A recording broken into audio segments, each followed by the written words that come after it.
Video disclaimer. ये video केवल सूचनात्मक और मनोरंजन के उद्देश्य से बनाया गया है।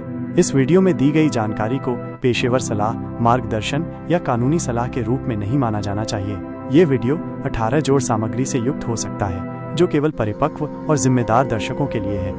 यदि आप 18 वर्ष से कम आयु के हैं तो कृपया ये वीडियो न देखें। कोई भी निर्णय लेने या कोई कार्रवाई करने से पहले यह सलाह दी जाती है कि आप किसी अनुभवी विशेषज्ञ या पेशेवर से सलाह लें। इस वीडियो में व्यक्त किए गए विचार केवल निर्माता के हैं और किसी व्यक्ति, समुदाय या संगठन को ठेस पहुंचाने के लिए नहीं है। देखने के लिए धन्यवाद। आज की दुनिया में मिला एक टेक्नोलॉजी सिस्टम। कहानी का सार: दूसरों को सिस्टम पाने के लिए मरकर दोबारा जन्म लेना पड़ता है, पर क्या हो जब तुम्हें बिना मरे ही एक सिस्टम मिल जाए।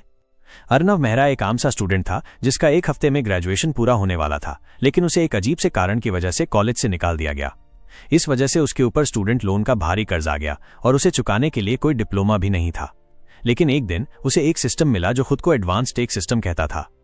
इस कहानी में देखिए कि कैसे वो एक आम लड़के से दुनिया की सबसे बड़ी कंपनी का मालिक बनता है। चैप्टर 1, जहां से सब शुरू हुआ। कहते हैं जिंदगी में सबसे ज्यादा याद वो लम्हे रहते हैं जब हमसे कोई बहुत बड़ी गड़बड़ हो जाती है। तो सुनिए, ये मेरी कहानी है। मैं गहरी नींद में था कि तभी माइक पर गूंजती एक तीखी आवाज से मेरी नींद टूट गई और मैं हड़बड़ाकर उठ बैठा। जैसे ही मैंने अपनी आंखें खोली, मेरे सामने एक अजीब सा नजारा था। जो आदमी बोल रहा था, ठीक उसके पीछे लगी बहुत बड़ी स्क्रीन पर मेरा ही चेहरा दिख रहा था। ये देखते ही मेरा सारा नशा और नींद उड़ गई। मेरे अंदर एक घबराहट की लहर दौड़ गई। मेरा पूरा बदन डर के मारे कांप उठा और माथे पर ठंडा पसीना आ गया। मेरे चेहरे पर साफ साफ टेंशन दिख रही थी। कुछ सेकंड तक जब मेरा दिमाग सुन रहा, उसके बाद मैंने खुद को संभाला और याद करने की कोशिश की। तब मुझे याद आया कि आज मेरे प्रोफेसर अपनी थीसिस की प्रेजेंटेशन देने वाले थे। माइक पर गूंजती आवाज किसी और की नहीं, मेरे प्रोफेसर विक्रमादित्य सिंह राठौर की ही थी, जो इस वक्त स्टेज पर खड़े थे। और उन्हें देखकर साफ लग रहा था कि वो इस बात से बुरी तरह चिढ़े हुए हैं कि कोई उनकी प्रेजेंटेशन के दौरान सो गया था। मुझे बेहद शर्मिंदगी और अफसोस महसूस होने लगा। मुझे एहसास हुआ कि इस हॉल में इंडस्ट्री के सभी बड़े बड़े प्रोफेसर्स और नामी गिरामी लोग मौजूद थे, जिससे यह सिचुएशन और भी ज्यादा अजीब और शर्मनाक बन गई थी। मेरी तो लग गई, मैंने मन ही मन सोचा।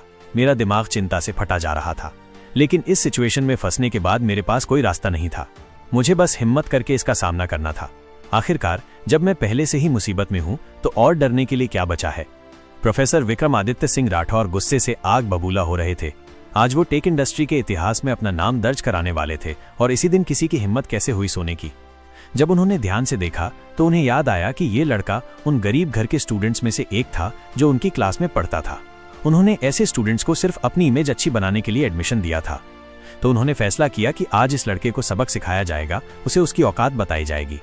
चूंकि इस लड़के ने उनकी प्रेजेंटेशन के दिन सोने की जुर्रत की थी, तो प्रोफेसर राठौर को यकीन था कि उसे बेइज्जत करने से उनकी इमेज को कोई नुकसान नहीं होगा, बल्कि उनकी जो जबरदस्त थीसिस थी उसके बाद तो टेक कम्युनिटी में उनकी इज्जत और बढ़नी ही थी। क्या तुम खड़े हो सकते हो? तुम? हाँ, वही जो सो रहा था। खड़े हो जाओ, उन्होंने सोते हुए स्टूडेंट पर जोर देते हुए कहा। वो चाहते थे कि भविष्य में भी जब लोग इस ऐतिहासिक पल को याद करें तो उन्हें पता चले कि प्रोफेसर ने इस स्टूडेंट को क्यों बेइज्जत किया था। लोग हमेशा कामयाब इंसान का ही साथ देते हैं, तो सब यही सोचेंगे कि प्रोफेसर ने सही किया। प्रोफेसर ने अभी भी नींद में दिख रहे स्टूडेंट की तरफ देखा और उसकी मुसीबत और बढ़ाने का फैसला किया। उन्होंने उससे वो सवाल पूछ लिया जो आज की थीसिस प्रेजेंटेशन का सबसे मुश्किल हिस्सा था। जब तुम सोने की हिम्मत रखते हो तो इसका मतलब है कि तुम यहां मौजूद हम सबसे ज्यादा जानते हो। क्या तुम इस हिस्से को समझा सकते हो? उन्होंने घमंड से प्रेजेंटेशन के सबसे मुश्किल हिस्से की तरफ इशारा करते हुए कहा। वो बेसब्री से अपने स्टूडेंट की बेइज्जती का इंतजार कर रहे थे, एक ऐसा स्टूडेंट जिसका नाम तक उन्हें याद नहीं था। जब वो स्टूडेंट के शर्मिंदा होने का इंतजार कर रहे थे, तभी उन्होंने कुछ ऐसा सुना जिसकी उन्होंने आज कभी उम्मीद नहीं की थी। सर, इस पॉइंट पर एक गलती है, प्रोफेसर राठौर चौंककर चिल्लाए। लेकिन उन्होंने तुरंत खुद को शांत किया और अपनी घबराहट छिपाई। उन्हें याद आया कि गलती बताने वाला अभी भी एक स्टूडेंट ही था, और वो भी वो जो कुछ मिनट पहले सो रहा था। लगता है तुम अभी भी आधी नींद में हो, इसलिए बैठ जाओ। प्रोफेसर ने उसे बिठाने का फैसला किया ताकि वो लड़का उन्हें और शर्मिंदा न करे और उनका ऐतिहासिक पल खराब ना हो। लेकिन वो स्टूडेंट बैठा नहीं, बल्कि बोलता रहा, नहीं सर, सच में एक गलती है। और फिर वो समझाने लगा कि गलती असल में कहाँ थी। स्टूडेंट की बातों को सुनकर प्रोफेसर के होश उड़ गए। उन्हें लगा जैसे हर सेकंड उनकी इज्जत मिट्टी में मिल रही थी, क्योंकि गलती वाकई में साफ साफ दिख रही थी। ज्यादातर लोगों ने इसे इसलिए नजरअंदाज कर दिया था क्योंकि किसी ने सोचा ही नहीं था कि उनके जैसे बड़े प्रोफेसर से इतनी मामूली गलती हो सकती है। ले जाओ इसे बाहर, प्रोफेसर राठौर दहाड़े। उन्होंने सिक्योरिटी वालों को मुझे कॉन्फ्रेंस से घसीट कर बाहर निकालने का आदेश दिया। हॉल में हंगामा मच गया। लोग इस बात से हैरान थे कि इतनी बड़ी गलती इतने कड़े रिव्यू प्रोसेस से कैसे पास हो गई और प्रेजेंटेशन के लिए अप्रूव भी हो गई। उस वक्त मुझे जरा भी अंदाजा नहीं था कि इतनी बड़ी गलती पर किसी का ध्यान इसलिए नहीं गया क्योंकि प्रोफेसर का फैमिली बैकग्राउंड बहुत पावरफुल था। प्रोफेसर विक्रमादित्य सिंह राठौर का पूरा नाम ही अपने आप में एक ऐसी ताकत थी जो उन्हें हर जांच से बचा लेती थी। लेकिन मैं अपनी अज्ञानता में बड़बड़ाता रहा, इस बात से बेखबर कि मेरी आम सी जिंदगी अब अचानक खत्म हो चुकी थी। मेरे बड़बड़ाने की आवाज तब बंद हुई जब सिक्योरिटी गार्ड्स का एक ग्रुप मुझ पर झपटा और मुझे जबरदस्ती उठाकर बाहर ले गया। उस पल जब मुझे जबरदस्ती बाहर ले जाया जा रहा था तब मेरे दिमाग में ये कड़वी सच्चाई घुसी, मैंने सच में सब कुछ बर्बाद कर दिया था। उस भयानक दिन को 2 हफ्ते बीत चुके थे। प्रोफेसर विक्रमादित्य सिंह राठौर उस घटना से लगे मानसिक सदमे से उबरने के लिए 1 महीने की छुट्टी पर चले गए थे। लेकिन अर्नव के लिए ऐसी कोई राहत नहीं थी। वो यूनिवर्सिटी के फाइनल ईयर का एक आम स्टूडेंट था। ग्रेजुएशन में सिर्फ 3 हफ्ते बाकी थे और वो अपनी पढ़ाई पूरी करने और अपना भविष्य बनाने के लिए लगातार क्लास अटेंड कर रहा था। आज के दिन अर्नव अपनी ग्रेजुएशन की थीसिस जमा करने के लिए कैंपस में था। एग्जाम पहले ही हो चुके थे और रिजल्ट भी आ गया था। अब अर्नव और उसकी डिप्लोमा की डिग्री के बीच सिर्फ थीसिस का जमा होना और उसका डिफेंस बाकी था। अपना काम पूरा करने के बाद अर्नव घर वापस चला गया। उसे पता था कि रिव्यू प्रोसेस चल रहा है और उसके थीसिस डिफेंस के लिए अपॉइंटमेंट अभी शेड्यूल नहीं हुआ है। उसके पास बहुत सारा खाली समय था और वो सोच रहा था कि अपनी एकेडमिक जर्नी के अगले पड़ाव तक खुद को कैसे बिजी रखे।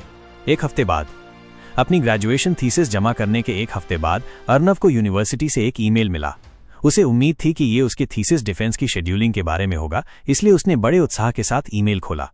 लेकिन उसे हैरानी हुई कि ईमेल का कंटेंट वैसा बिल्कुल नहीं था जैसा उसने सोचा था। विषय: अनुशासन समिति की बैठक का निमंत्रण - थीसिस चोरी और साहित्यिक चोरी का आरोप।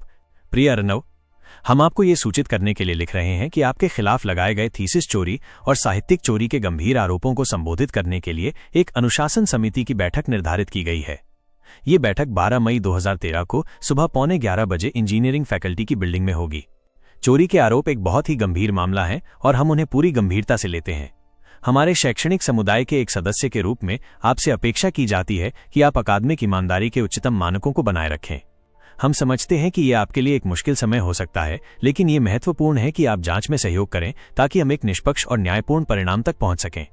अनुशासन समिति की बैठक के दौरान आपको अपनी बात रखने और अपने खिलाफ लगाए गए आरोपों का जवाब देने का अवसर मिलेगा। हम आपसे अनुरोध करते हैं कि आप समय पर बैठक में उपस्थित हों और कोई भी जानकारी या सबूत प्रदान करने के लिए तैयार रहें जो आपको लगता है कि मामले से संबंधित हो सकता है। कृपया ध्यान रखें कि यदि आप अनुशासन समिति की बैठक में शामिल नहीं होते हैं तो भी समिति को प्रस्तुत किए गए सबूतों के आधार पर निर्णय लिया जा सकता है। हम आपको दृढ़ता से सलाह देते हैं कि आप किसी भी प्रतिकूल परिणाम से बचने के लिए बैठक में शामिल हों।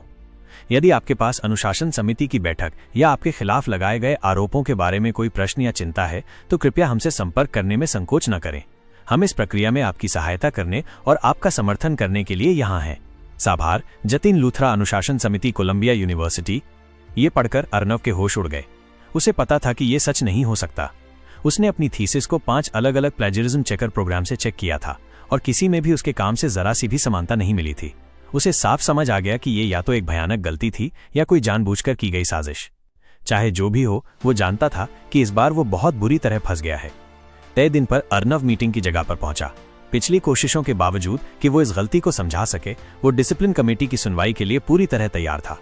जैसे ही वो कमरे में दाखिल हुआ, उसने देखा कि 4 प्रोफेसर उसका इंतजार कर रहे थे, बिना किसी देरी के कार्रवाई शुरू करने के लिए तैयार। शुरुआत से ही ये साफ था कि मीटिंग पूरी तरह से पक्षपाती थी और फैसला पहले से ही तय लग रहा था। अर्नव ने पूरी शिद्दत से अपना बचाव किया, लेकिन ऐसा लग रहा था जैसे उसकी बातें अनसुनी की जा रही थी या जानबूझकर नजरअंदाज की जा रही थी। मीटिंग के 45वें मिनट तक अर्नव को यह दर्दनाक रूप से स्पष्ट हो गया था कि उसकी किस्मत इस मीटिंग के शुरू होने से बहुत पहले ही लिखी जा चुकी थी। मीटिंग चलती रही। कमेटी अर्नव के सबूतों को नजरअंदाज करती रही और अपने सबूतों के साथ उस पर आरोप लगाती रही। उसे जो बात हैरान कर रही थी वो ये थी कि वे 7 साल पुराने थीसिस पेपर पेश कर रहे थे और कुछ तो और भी नए थे। अर्नव को यकीन था कि ये पेपर्स कुछ दिन पहले तक मौजूद ही नहीं थे। उन्हें उन पेपर्स में साहित्यिक चोरी के सबूत कैसे मिल गए जो पहले थे ही नहीं। उसे पूरा शक था कि उसे निशाना बनाया जा रहा है, हालांकि उसे अपराधी की पहचान के बारे में कोई अंदाजा नहीं था क्योंकि उसके पास कोई सबूत नहीं था। कमेटी ने उसे बताया कि फैसला 3 दिनों में सुनाया जाएगा।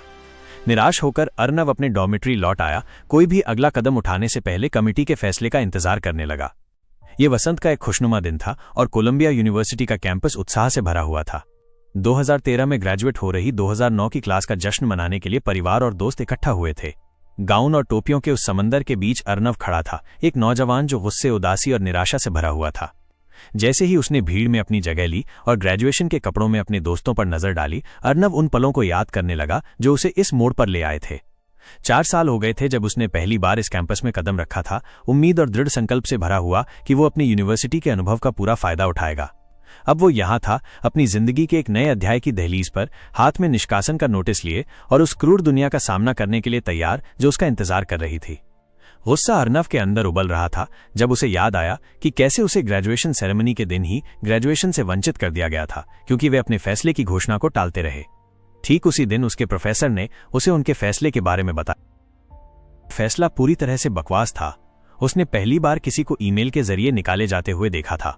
हद है, कौन किसी को एक मामूली से ईमेल से कॉलेज से निकालता है। उन्होंने जो कारण बताया वो था बिना सोर्स बताए साहित्यिक चोरी की गई सामग्री का खुलेआम उपयोग। क्या बकवास है। उसे कैसे पता चलता कि उसने कुछ ऐसा चुराया है जिसकी अस्तित्व के बारे में उसे पता ही नहीं था, जबकि उसने 5 थीसिस चेकिंग प्रोग्राम का इस्तेमाल किया था और किसी ने भी उसके काम में कोई समानता नहीं पाई थी। लेकिन जो बात उसे अजीब लग रही थी वो ये थी कि वे इतने कम समय में इतनी सारी जानकारी कैसे जुटा पाए। ऐसा लग रहा था जैसे कोई जानबूझकर उसकी पहले से ही मुश्किल जिंदगी को बर्बाद करने की कोशिश कर रहा हो। लेकिन कोई उसके साथ ऐसा क्यों करना चाहेगा। चैप्टर 2, अब आगे क्या।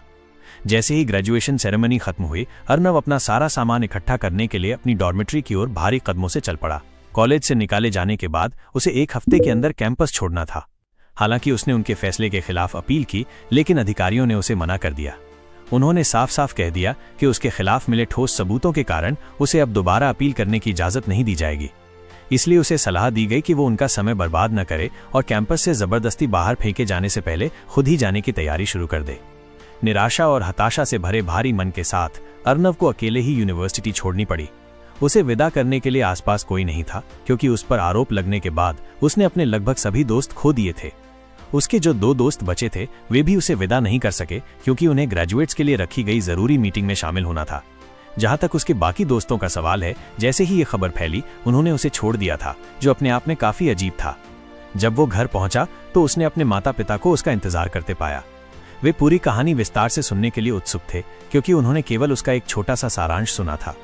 हालांकि जैसे ही उन्होंने अपने बेटे के चेहरे पर टूटे हुए भाव देखे, आशा और मनीष समझ गए कि पूरी कहानी सुनने में बहुत समय लगने वाला है। आंसुओं के साथ अर्नव ने अपने माता पिता को एक एक बात पूरी तफसील से बताई, जैसे वो उस भयानक पल को दोबारा जी रहा हो। उसने ये भी बताया कि कैसे यूनिवर्सिटी ने उसे ग्रेजुएशन से मना कर दिया और बाद में उसे उस काम के लिए यूनिवर्सिटी से निकाल दिया जो उसने किया ही नहीं था। हालांकि उसके माता पिता ने कहानी का छोटा रूप सुना था, फिर भी उन्होंने उसे बड़े ध्यान और गहरे अविश्वास के साथ सुना। वे दोनों ये समझ ही नहीं पा रहे थे कि उनके बेटे के साथ इतना अन्याय कैसे हो सकता है। उसकी पूरी बात सुनने के बाद अपने बेटे के लिए दुख और गुस्से से भरे होने के बावजूद उन्होंने एक दूसरे की तरफ देखा, जबकि मनीष ने चिंता से पूछा, तो बेटा अब तुमने आगे क्या करने का सोचा है। अर्नव ने एक गहरी सांस ली और जवाब दिया, पापा ईमानदारी से कहूं तो मुझे नहीं पता कि कहां से शुरू करूं। मैं यूनिवर्सिटी में फिर से अपील नहीं कर सकता, इसलिए उन पर मुकदमा करने के अलावा मेरे पास कोई और रास्ता नहीं है। पर मैं जानता हूं कि हम कानूनी कार्रवाई का खर्च नहीं उठा सकते। हालांकि ये सुनकर मनीष और आशा को शर्मिंदगी महसूस हुई, लेकिन उनमें से कोई भी उसकी बात को नकार नहीं सका, क्योंकि जो उसने कहा वो ज्यादातर सच था।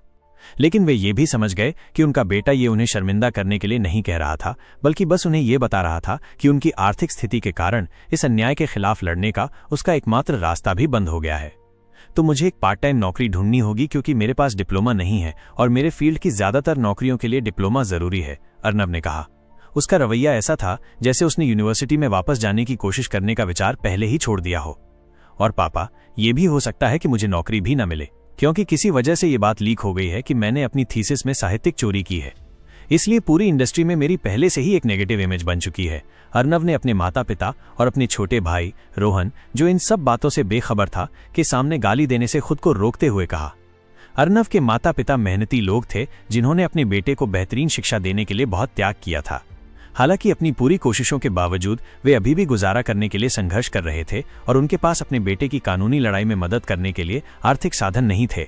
अपने माता पिता के चेहरे पर उदासी देखकर अर्नव का मन अपराध बोध से भरने ही वाला था, लेकिन जैसे ही वो उन्हें सांत्वना देने वाला था, उसने अपने फोन पर एक नोटिफिकेशन की आवाज सुनी। उसे एक ईमेल मिला था। उत्सुकतावश उसने अपनी जेब से अपना फोन निकाला और उसे अनलॉक करके पढ़ने लगा। और हे भगवान, सफेद स्क्रीन पर जो उसने देखा उससे वो सन्न रह गया और उसे लगभग हार्ट अटैक आ गया। विषय स्कॉलरशिप राशि की वापसी के संबंध में। प्रिय अर्नव, मुझे आपको ये सूचित करते हुए खेद है कि आपके फाइनल ईयर में कोलंबिया यूनिवर्सिटी से निष्कासन के परिणाम स्वरूप आपको अब तक प्राप्त स्कॉलरशिप की राशि वापस करनी होगी। हम समझते हैं कि ये आपके लिए एक चुनौतीपूर्ण स्थिति है, लेकिन हमारे स्कॉलरशिप प्रोग्राम की अखंडता बनाए रखने के लिए ये एक आवश्यक कदम है। हम इस निष्कर्ष पर पहुंचे हैं कि शैक्षणिक वर्ष के लिए आपकी वितरित स्कॉलरशिप की कुल राशि एक ही बार में चुकानी होगी। हम समझते हैं कि इससे आप पर वित्तीय बोझ पड़ सकता है और हम आपके साथ मिलकर एक ऐसी पुनर्भुगतान योजना खोजना चाहते हैं जो आपकी परिस्थितियों को देखते हुए संभव और प्रबंधनीय हो। पुनर्भुगतान विकल्पों पर चर्चा करने और स्कॉलरशिप राशि वापस करने की प्रक्रिया शुरू करने के लिए कृपया जल्द से जल्द हमारे कार्यालय से संपर्क करें। यदि आपके कोई प्रश्न या चिंताएं हैं तो कृपया हमसे संपर्क करने में संकोच न करें। साभार, Sanjay Bhatia, scholarship programme coordinator. अपने बेटे का चेहरा अचानक मौत की तरह सफेद पड़ते देख अर्नव के माता पिता डर गए। आशा ने चिंता से पूछा, अर्नव, क्या हुआ बेटा? हालांकि अर्नव उसकी बात नहीं सुन सका क्योंकि उसका दिमाग पहले से ही उन 4 सालों में मिली स्कॉलरशिप की रकम की गिनती करने में लगा हुआ था। एक एकेडमिक साल में एक अंडर ग्रेजुएट स्टूडेंट के लिए अटेंडेंस की अनुमानित लागत, जिसमें ट्यूशन फीस, रहना और खाना, किताबें और अन्य खर्चे शामिल थे, सालाना लगभग $61,500 थी। इसका मतलब था कि उसे 4 साल के लिए कम या ज्यादा कुल मिलाकर लगभग $2.5 लाख चुकाने थे। अपनी कैलकुलेशन पूरी करते ही वो लगभग बेहोश हो गया था। उसे बेहोश होने से उसके पिता ने ही रोका, जिन्होंने उसे जोर से हिलाकर होश में लाया। अर्नव इसके लिए उनका शुक्रगुजार था, लेकिन वो ये भी जानता था कि जब तक वो ये सारा कर्ज नहीं चुका देता, आने वाले कुछ सालों के लिए उसकी जिंदगी बर्बाद हो चुकी थी। लेकिन जब उसके माता पिता ने उसे वो ईमेल दिखाने के लिए कहा तो उसने ऐसा नहीं किया। उसे डर था कि कहीं उन्हें हार्ट अटैक न आ जाए। उनकी मौजूदा आर्थिक हालत में इतने बड़े कर्ज का बोझ जुड़ने का मतलब था कि उन्हें दिवालिया घोषित करने के लिए अर्जी देनी पड़ सकती थी। इसलिए उसने उनसे सिर्फ इतना कहा कि ईमेल में उसके कॉलेज से निकाले जाने की पुष्टि की गई थी और इसीलिए उसका चेहरा पीला पड़ गया था। वे जानते थे कि वो झूठ बोल रहा था या पूरी सच्चाई नहीं बता रहा था, लेकिन उन्होंने उस पर जोर नहीं दिया और उसे अकेला छोड़ दिया। वे जानते थे कि वो इस समय बहुत ज्यादा तनाव में था। उस रात अर्नव गहरी नींद में सो रहा था, अगर नींद की गोलियां खाकर सोने को गहरी नींद कहा जा सकता है तो। पिछले कुछ घंटों के इमोशनल उथल पुथल से थककर वो बिस्तर पर पड़ा था और ऊपर से उस पर इतना बड़ा कर्ज भी डाल दिया गया था। इस वक्त अर्नव के लिए जिंदगी सच में बहुत तनावपूर्ण थी। वो चाहता था कि काश वो समय को पीछे कर पाता और जो भी इस सब का कारण था उसे बदल पाता। अंतरिक्ष में अचानक एक अजीब सी चीज दिखाई दी। वो कुछ देर हवा में मंडराती रही, फिर पृथ्वी के गुरुत्वाकर्षण से खिंचकर वायुमंडल में आ गिरी। वो इमारतों और पेड़ों के आर पार ऐसे निकल गई जैसे वे वहां हो ही नहीं। आखिर में वो सीधे अर्नव के सिर पर आकर गिरी और उसके सिर के आर पार हो गई, पर कहीं से बाहर नहीं निकली। इस समय वो उसके दिमाग के साथ मिल रही थी और सिंक्रोनाइज हो रही थी। ये प्रक्रिया बिना किसी समस्या के चल रही थी कि तभी अर्नव अचानक नींद से जागा और तुरंत बेहोश हो गया। आसमान से गिरी उस अजीब चीज ने किसी तरह उसे सोते रहने पर मजबूर कर दिया, जबकि वो उसके दिमाग के साथ मिलती रही। सिस्टम एसिमुलेट हो रहा है। 10%, 0.30%, 0.50%, 0.99%, 0.100%। सिस्टम एसिमुलेशन पूरा हुआ। होस्ट के शरीर की जांच और विश्लेषण किया जा रहा है। विश्लेषण पूरा हुआ। होस्ट के मौजूदा वातावरण की जांच और विश्लेषण किया जा रहा है। विश्लेषण पूरा हुआ। Error, error, error. Magic energy का अस्तित्व कंफर्म हुआ। इस ग्रह पर यूजर के शरीर का विकास मैजिक के उपयोग के लिए नहीं हुआ है। मौजूदा सिस्टम की सीमाओं के कारण सिस्टम होस्ट के शरीर को मैजिक संभालने में मदद नहीं कर सकता। समाधान खोजा जा रहा है। समाधान और अपग्रेड का अनुरोध। चूंकि अर्नव का शरीर मैजिक का उपयोग करने के लिए विकसित नहीं हुआ था, इसलिए सिस्टम यूजर के शरीर को अपग्रेड करने के लिए परमिशन का अनुरोध कर रहा था, लेकिन एरर, मेन सर्वर कनेक्शन उपलब्ध नहीं है। पुनः प्रयास। एरर, मेन सर्वर कनेक्शन उपलब्ध नहीं है। पुनः प्रयास। अरबों बार अनुरोध किया गया। भाई ये सिस्टम तो बड़ा ही ढीठ था, मतलब हद है। अगर कोई चीज अरबों बार करने पर भी फेल हो जाए तो हार मान लेनी चाहिए यार। अपग्रेड के लिए मिसिंग सर्वर प्रोटोकॉल एक्टिवेट किया जा रहा है। एम्बेडेड लोकल सिस्टम से समाधान और अपग्रेड का अनुरोध। अनुरोध स्वीकृत। अपडेट 0.10%, 0.75%, 0.100%। समाधान मिल गया। रूनिक कोडेक्स यूजर के लिए उपयुक्त पाया गया। चूंकि अर्नव का शरीर मैजिक का उपयोग करने में सक्षम नहीं था, इसलिए सिस्टम ने एकमात्र तरीका चुना जिससे अर्नव मैजिक से चीजों को प्रभावित कर सकता था, और वो था रून्स। अपडेट पूरा हुआ। सिस्टम परमिशन पूरी। Advance technology system bound. Arnav गहरी नींद में डूबा रहा, अपने अंदर हो रहे गहरे बदलावों और इस यूनिवर्स के लिए खुले भाग्य के नए दरवाजे से पूरी तरह बेखबर। तो ये अर्नव के लिए एक छोटा कदम था, लेकिन धरती पर जीवन के लिए एक बहुत बड़ी छलांग थी। Chapter 3, advanced technological system. सुबह जब अर्नव की नींद खुली तो तुरंत उसके दिमाग में एक आवाज गूंजी, कहो स्टेटस। स्टेटस? चूंकि वो अभी भी नींद के असर में था, उसने बस अपने सिर में सुनी हुई बात को सवालिया अंदाज में दोहरा दिया। लेकिन सिस्टम को इस बात से कोई फर्क नहीं पड़ा कि उसने ये मतलब से कहा था या नहीं। सिस्टम के लिए जो जरूरी था वो ये था कि कमांड बोला गया या नहीं, और वो बोला गया था। तो जैसे ही अर्नव ने यह शब्द कहा, उसके चेहरे के सामने अचानक एक नीली स्क्रीन आ गई।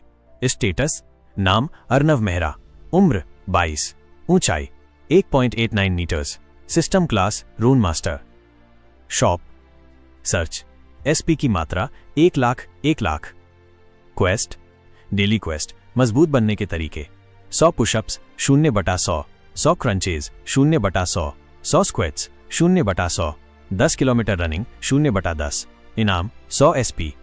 जैसे ही वो अपने चेहरे के सामने अचानक प्रकट हुई एक अनजान स्क्रीन को देखकर डरने वाला था, भारी मात्रा में जानकारी उसके दिमाग में ठूंसी जाने लगी। ये इतनी ज्यादा थी कि वो डरना ही भूल गया। जब सारी जानकारी उसके दिमाग में डाल दी गई तो वो उसके मन के साथ ऐसे घुलने मिलने लगी जैसे कि वो उस जानकारी को सालों से विस्तार से जानता हो। सब कुछ हो जाने के बाद वो तुरंत शांत हो गया और अपने नए ज्ञान को समझने लगा। सबसे पहले ये था कि सिस्टम काम कैसे करता है। सिस्टम के पास लगभग हर उस फील्ड का जबरदस्त ज्ञान था जिसके बारे में वो सोच सकता था, लेकिन उस ज्ञान तक पहुंचने के लिए उसे सिस्टम पॉइंट्स यानी एसपी का उपयोग करके उन्हें खरीदना पड़ता था। उन्हें खरीदने के लिए उसे बस इतना करना था कि वो जो चाहता है उसे सर्च करे और सिस्टम उसे एक लिस्ट और उनकी कीमतें दे देगा। अपनी पसंद की चीज चुनने और पेमेंट करने के बाद वो ज्ञान उसके दिमाग में पूरी तरह से समा जाएगा ताकि वो उसे तुरंत इस्तेमाल कर सके। फिलहाल सिस्टम पॉइंट्स कमाने के केवल 2 तरीके थे। एक तो साफ था, जो सिस्टम द्वारा दिए गए क्वेस्ट को पूरा करना था, लेकिन अभी उसके क्वेस्ट विंडो पर केवल एक ही डेली क्वेस्ट था। जो जानकारी उसे मिली थी उससे वो समझ गया कि शायद बहुत लंबे समय तक ये उसका एकमात्र क्वेस्ट रहेगा। सिस्टम पॉइंट्स पाने का दूसरा तरीका यह था कि वो सिस्टम से मिले ज्ञान का उपयोग करके कुछ उपयोगी बनाए, जिसे सिस्टम द्वारा एनालाइज और ग्रेड किया जाएगा और ग्रेड के आधार पर उसे इनाम के रूप में पॉइंट्स दिए जाएंगे। सिस्टम ऐसा इसलिए कर रहा था ताकि अर्नव को नए नए इनोवेशन करने की प्रेरणा मिले और उसे अपनी मेहनत का फल तुरंत एसपी के रूप में दिखे। लेकिन सिस्टम उतना भी बेरहम नहीं था। उसने ये सुनिश्चित किया कि अर्नव 0 एसपी से शुरू न करे और उसे 1 लाख एसपी का स्टार्टअप पैक दिया ताकि वो एक ऐसे सिस्टम के लिए पॉइंट्स कमाने में लंबा समय बर्बाद न करे जिसके महत्व के बारे में वो नहीं जानता। नई जानकारी में एक और चीज सिस्टम की उत्पत्ति के बारे में थी, लेकिन जब भी वो उसके बारे में सोचने की कोशिश करता तो उसे बस अजीब अक्षर और ऐसी आवाजें सुनाई देती जिन्हें वो समझ नहीं पाता था। इसलिए उसने इसके बारे में जानने की कोशिश छोड़ दी। उसे दी गई जानकारी में आखिरी चीज रून मास्टर के बारे में थी, लेकिन केवल उसका मतलब बताया गया था और कुछ नहीं, जिससे वो और भी हैरान हो गया क्योंकि पैनल पर यह उसकी क्लास के रूप में लिस्टेड था। चूंकि उसका शरीर मैजिक के उपयोग के लिए विकसित नहीं हुआ था और सिस्टम मेन सर्वर से कनेक्ट नहीं हो पा रहा था, इसलिए वो उसे रून मास्टर की शक्तियों का केवल एक हिस्सा ही दे सकता था। ये शक्ति थी चीजों पर रून्स अंकित करने की, ताकि उन चीजों के व्यवहार को बदला जा सके या उन्हें नए गुण दिए जा सके। जैसे वो एक लकड़ी पर ठंडक का रून बना सकता था और फिर उससे जलने वाली आग ठंडी होगी, लेकिन रून्स का उपयोग कैसे करें और इसके बारे में अन्य विवरण उसे नहीं दिए गए थे। वो सच में उत्सुक था, लेकिन दुर्भाग्य से ये भी बात के लिए छोड़ दिया गया था।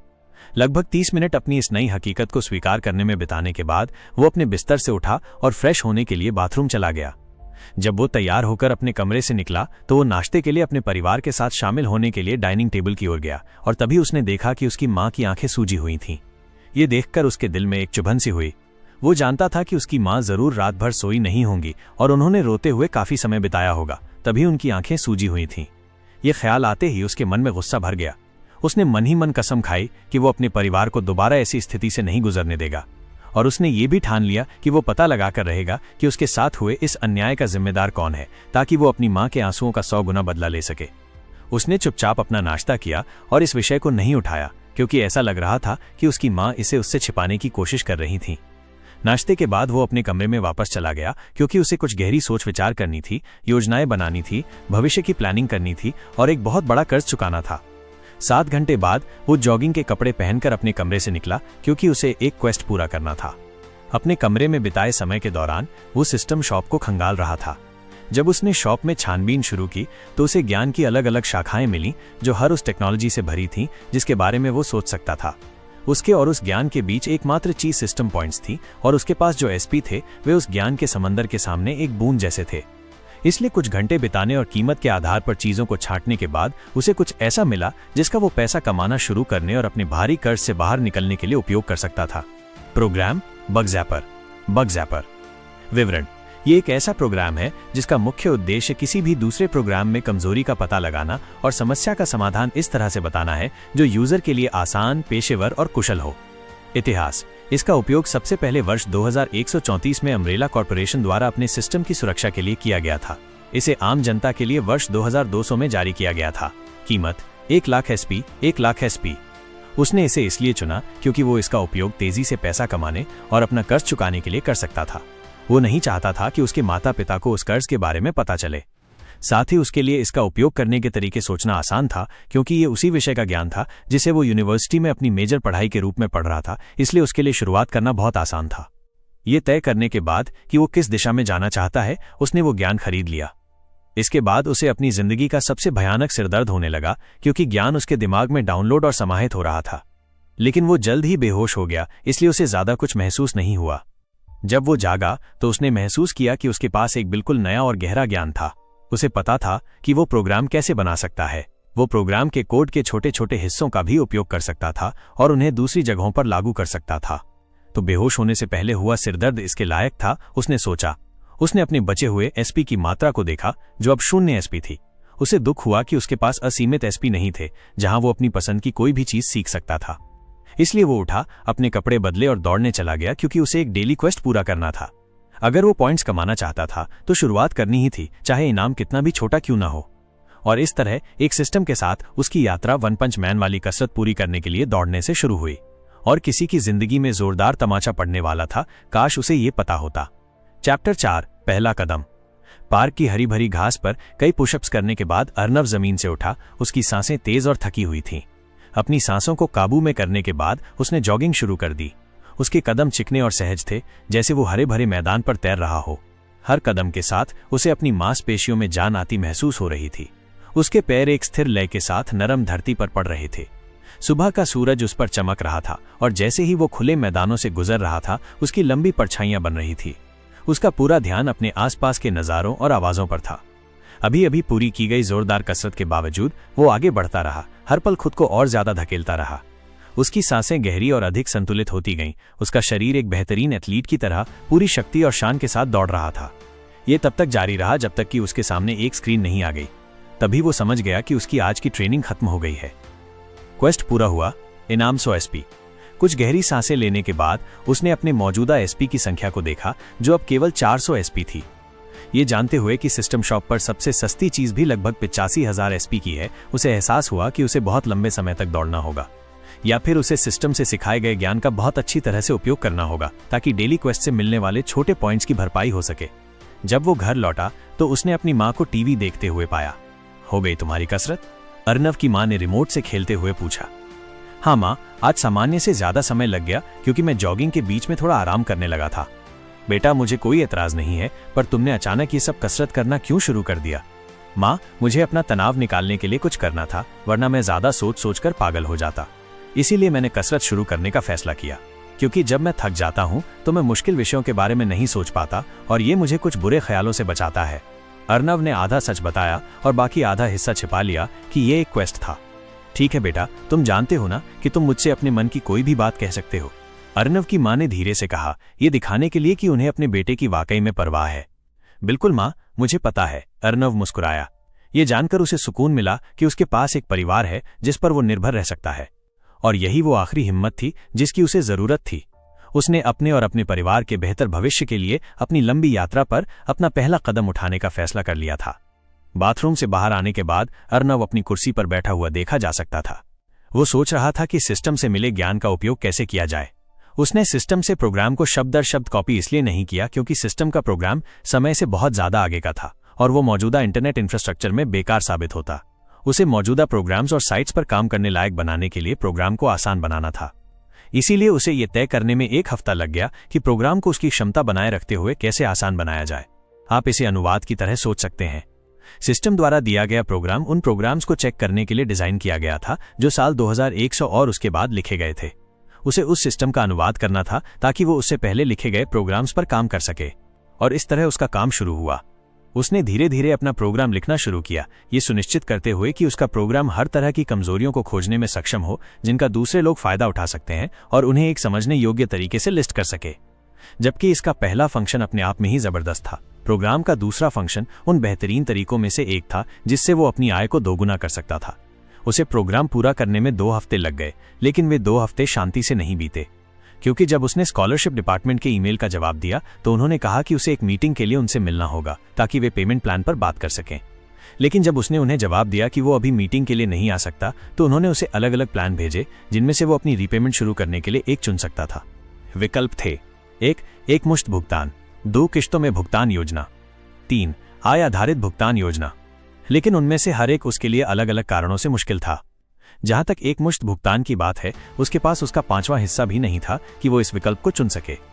किश्तों की योजना अपने तरीके से मुश्किल थी क्योंकि उसे लंबे समय तक किश्तों में भुगतान करना पड़ता, लेकिन इसमें भी अपनी चुनौतियां थीं क्योंकि उन्होंने जो ब्याज का विकल्प दिया था वो इतना ज्यादा था कि वो उसे स्वीकार नहीं कर सकता था।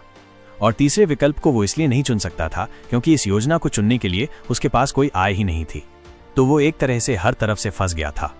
लेकिन लंबे समय तक सोचने और दूसरी तरफ से बार बार फैसला सुनाने के दबाव के बाद उसने सबसे कम बुरे विकल्प को चुना, जो कि दूसरा विकल्प था, जिसमें 15% की भारी ब्याज दर थी। इसी बात ने उसे सोचने पर मजबूर कर दिया कि कोई उसे दिवालिया करने की कोशिश कर रहा है, क्योंकि जब उसने स्कॉलरशिप कॉन्ट्रैक्ट पर हस्ताक्षर किए थे तो उसमें एक सेक्शन था कि अगर अनुदान चुकाने की जरूरत पड़ी तो यूनिवर्सिटी को पेमेंट प्लान का ब्याज चुनने की स्वतंत्रता होगी, जो सालाना 2.5% और 15% के बीच होगा। लेकिन जब उसने इस बारे में पूछा था तो उसे बताया गया था कि अगर पैसे चुकाने की जरूरत पड़ी भी तो वे आमतौर पर 5% से कम का ब्याज चुनते हैं। यहां तक कि एक बलात्कारी स्टूडेंट को दी गई सबसे ज्यादा ब्याज दर 9% थी। लेकिन साला उसने ऐसा क्या कर दिया था कि उसे पूरे 15% ब्याज के साथ भुगतान करने के लिए मजबूर किया जा रहा था? उसने ऐसा किसका क्या बिगाड़ लिया था कि उसके साथ ये सब हो रहा था? हालांकि ये 3 बुराइयों में सबसे कम था, फिर भी उसे ये फैसला लेकर अच्छा नहीं लगा, क्योंकि अगर वो इस पेमेंट प्लान के साथ 10 साल तक चलता है तो उसे 27 साल की अवधि में लगभग $12,39,000 चुकाने होंगे, हर महीने $1,000 का भुगतान करके। $12,39,000 ये कुल रकम थी जो उसे 27 साल की अवधि में जमा होने वाली ब्याज दर के कारण चुकानी होगी। कोई भला अपने ही पूर्व छात्र के साथ ऐसा कैसे कर सकता है? उसने कसम खाई कि जैसे ही वो सिस्टम में कमजोरियों का पता लगाने वाला प्रोग्राम पूरा कर लेगा, वो अपनी यूनिवर्सिटी के सिस्टम से शुरुआत करेगा और उसे हैक करके पता लगाएगा कि इस साजिश के पीछे कौन है जो उसकी जिंदगी को नरक बनाने की योजना बना रहा था। लेकिन चूंकि यही एकमात्र विकल्प था जिसे वो चुकाने में सक्षम था, इसलिए गुस्से में होने के बावजूद उसने इसे चुन लिया। इस सब में एकमात्र राहत की बात यह थी कि वो 2 महीने बाद एक और मीटिंग शेड्यूल करने में कामयाब रहा, जहां वो उन 3 में से कोई दूसरा विकल्प चुन सकता था। इसका मतलब यह भी था कि उसे दूसरी मीटिंग के बाद तक अपना रीपेमेंट प्लान शुरू नहीं करना था। तो उसके पास 2 महीने की मोहलत थी और उसे उस अवधि के भीतर पैसा कमाना था, नहीं तो उसे लाखों डॉलर चुकाने पड़ते। इसीलिए जैसे ही उसने कमजोरी खोजने वाला प्रोग्राम बगज़ैपर बनाना खत्म किया, उसने अपना वादा निभाया और उसे अपनी यूनिवर्सिटी के सिस्टम पर टेस्ट किया। चैप्टर 5, टेस्टिंग और सच्चाई का पता।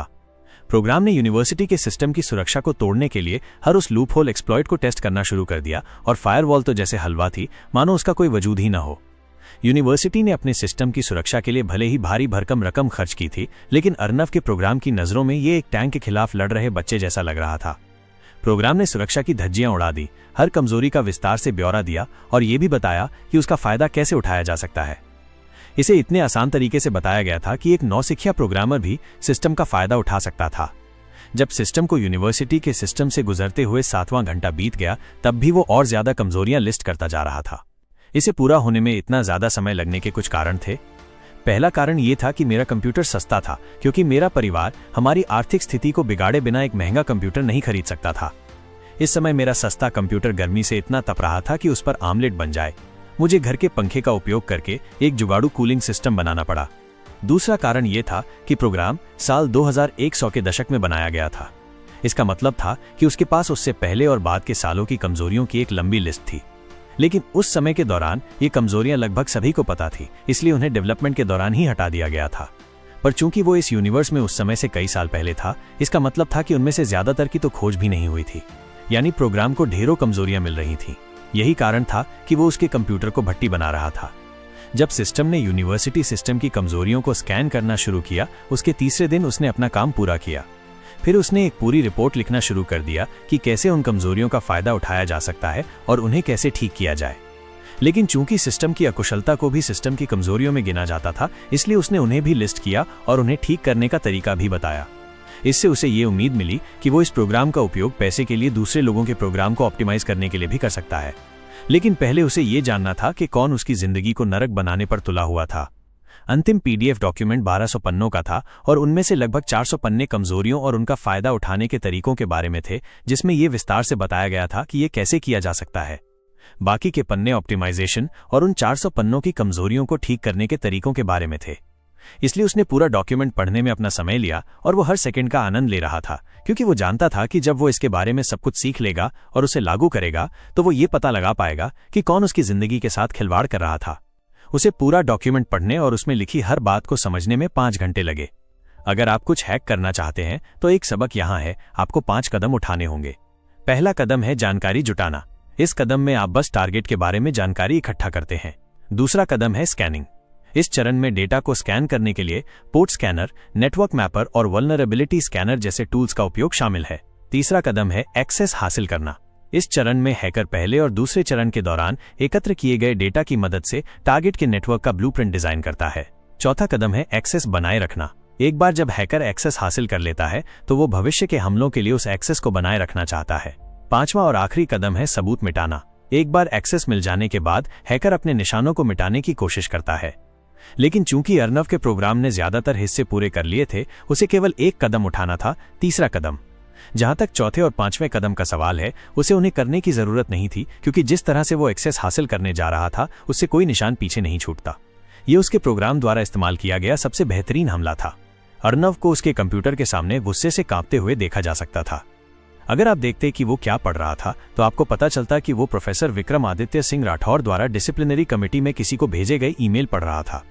दूसरा ईमेल उसी प्रोफेसर की तरफ से स्कॉलरशिप डिपार्टमेंट में किसी को था। भगवान, वे कितने बड़े मूर्ख थे कि उन्होंने स्कूल द्वारा दिए गए ईमेल का उपयोग करके ये जानकारी रखी। पहला ईमेल। विषय: छात्र के लिए अनुशासनात्मक सुनवाई का अनुरोध। प्रिय अनुशासनात्मक समिति के सदस्य, मैं एक छात्र के लिए अनुशासनात्मक सुनवाई का अनुरोध करने के लिए लिख रहा हूं, जिसका आचरण एक फैकल्टी सदस्य के रूप में मेरे संज्ञान में आया है। मेरा मानना है कि इस छात्र ने विश्वविद्यालय की आचार संहिता का उल्लंघन किया है और अकादमिक कदाचार में लिप्त हो सकता है, जिसके हमारे संस्थान की अकादमिक अखंडता और हमारे छात्रों पर रखे गए विश्वास के लिए गंभीर परिणाम है। छात्र के साथ मेरी बातचीत और सबूतों के मेरे मूल्यांकन के आधार पर मुझे विश्वास है कि इस मामले में औपचारिक जांच और अनुशासनात्मक कार्रवाई की आवश्यकता है। मैं अपने पक्ष के समर्थन में एकत्र किए गए कोई भी सबूत और गवाही प्रदान करने को तैयार हूं। साभार, प्रोफेसर विक्रमादित्य सिंह राठौर। ये ईमेल दिखाता था कि उसी ने सबूत गढ़े थे और उसकी रिपोर्ट की थी। तभी अर्नव के दिमाग में सारी बातें जुड़ गईं जब उसे याद आया कि उसके प्रोफेसर ने थीसिस प्रेजेंटेशन की विफलता के तुरंत बाद छुट्टी ले ली थी। इसका मतलब था कि वो अर्नव के पतन की तैयारी कर रहा था, क्योंकि अर्नव ने उसे शर्मिंदा किया था। दूसरा ईमेल स्कॉलरशिप डिपार्टमेंट को था। विषय: अर्नव के रीपेमेंट प्लान के लिए अधिकतम स्वीकार्य ब्याज दर का अनुरोध। प्रिय स्कॉलरशिप डिपार्टमेंट, मैं एक पूर्व स्कॉलरशिप प्राप्तकर्ता अर्नव के लिए एक रीपेमेंट प्लान का अनुरोध करने के लिए लिख रहा हूं, जिसे हाल ही में निबंध चोरी के लिए हमारे संस्थान से निष्कासित कर दिया गया था। परिस्थितियों को देखते हुए मैं स्कॉलरशिप समझौते की शर्तों में संशोधन का अनुरोध करना चाहता हूं।